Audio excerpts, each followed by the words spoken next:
Hey YouTubers, so this week on Comic Review, issue number 2, I'm going to introduce you to a hero that is one of my favorites, that has been seriously underused by his creators. His name is Toxin, and he is awesome.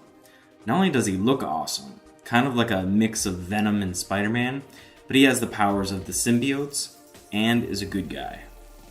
His origin story is told in a 4-issue series called Venom vs. Carnage.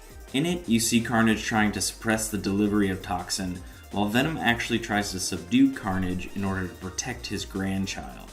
Carnage, of course, ends up giving birth to the symbiote, and is weakened from his sort of labor birth explosion.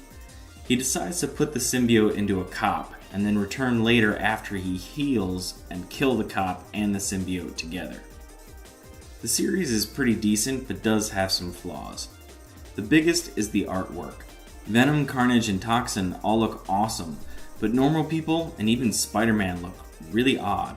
Spidey looks very angular, which doesn't really fit him in my opinion, and somehow the artists even managed to make Black Cat look unattractive. The saving grace for the series is the story, which despite the series' name, is more about Patrick trying to sort out his life after getting thrown into the middle of the world that is monsters and superheroes. He also learns, however, that Toxin is in fact another entity living inside of him, one with murderous intentions. The series ends on a bit of a sad note, which I kind of like.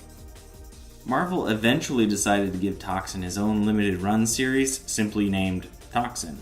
It has 6 issues. Thankfully, the artwork is much better, more in line with the regular Spidey comics.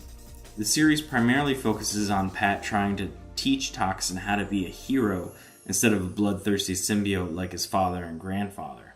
There are quite a few really cool parts where Pat literally has conversations with Toxin trying to tutor him to explain to him why it's not good to commit crimes such as theft and murder.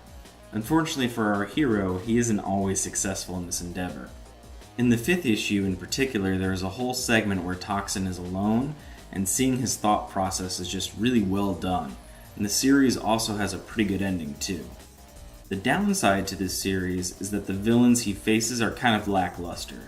I guess this can be chalked up to him being new at the superhero game, but Marvel really should have put him up against better opposition. Even with the lame villains, this series remains one of my favorites. And like I said earlier, I really wish Marvel would use Toxin more.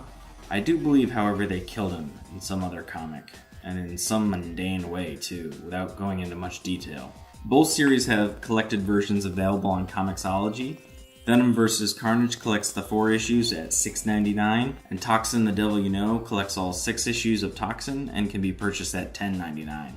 I definitely suggest you check them both out, especially if you like Spider-Man in general.